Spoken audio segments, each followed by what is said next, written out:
life, every day, late at night, not okay. All I want, and I pray, all I need.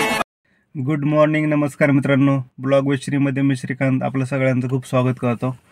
तर खूप दिवसातून video येतोय, कारण कामं तर भरपूर म्हणजे चालूच आहेत दररोज कुठे ना कुठे.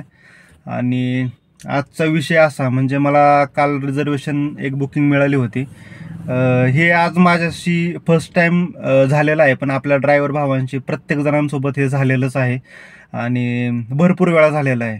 तर माझ्यासोबत आजपर्यंत नव्हतं झालं, पण आज झालं. आणि मला माहीत होतं म्हणजे सूसमध्ये आपल्या हायवेच्या बाजूला जी बेलाकासा सोसायटी आहे तिथून मला पिकअप होता, रिझर्वेशन होतं. तर रिझर्वेशनची बुकिंग होती.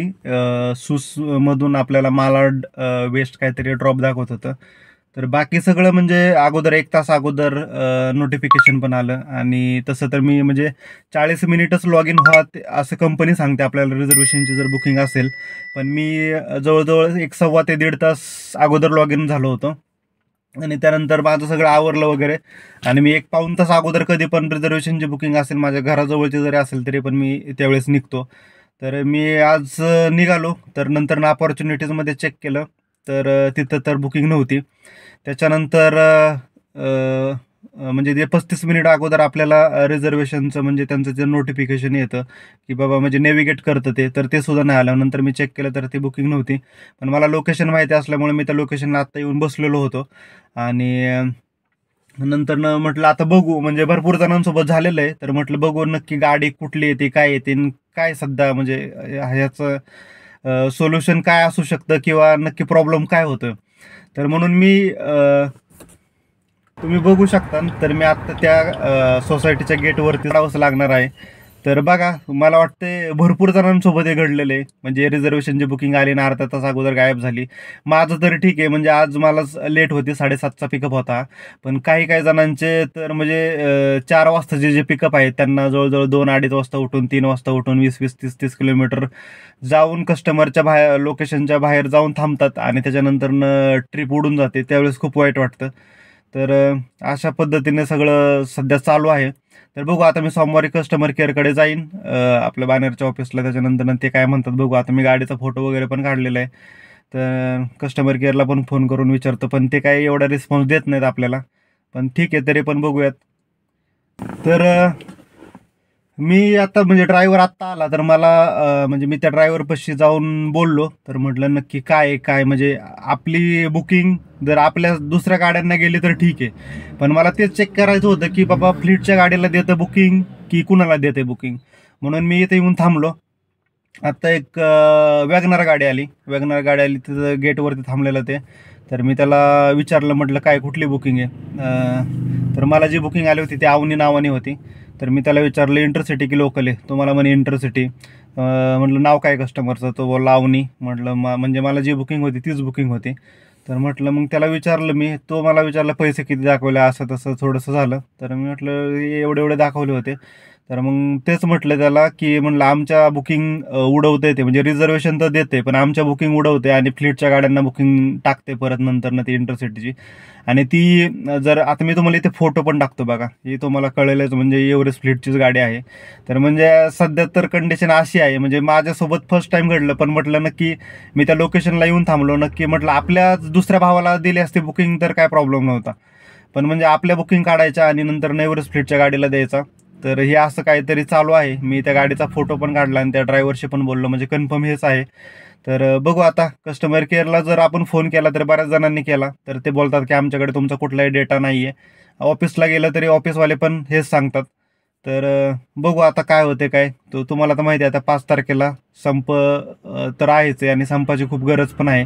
कारण हे एव्हरेस्ट फ्लीट जोपर्यंत आहे तोपर्यंत हे आपल्यासोबत असंच घडणार आहे. आणि त्याच्यावरती सोल्युशन म्हणजे हे सगळ्यांनी एकत्र येऊन एव्हरेस्ट फ्लीट बंद करणं गरजेचं आहे. आता ही कंपनी पण कशी स्प्रेड होत चालली आहे, म्हणजे त्यांच्या स्टार्टिंगला 100-200 गाड्या होत्या, आता जास्त अजून गाड्या वाढत चालल्यात, अजून पण नवीन गाड्या घेत आहेत. म्हणजे अशी सध्याची कंडिशन आहे.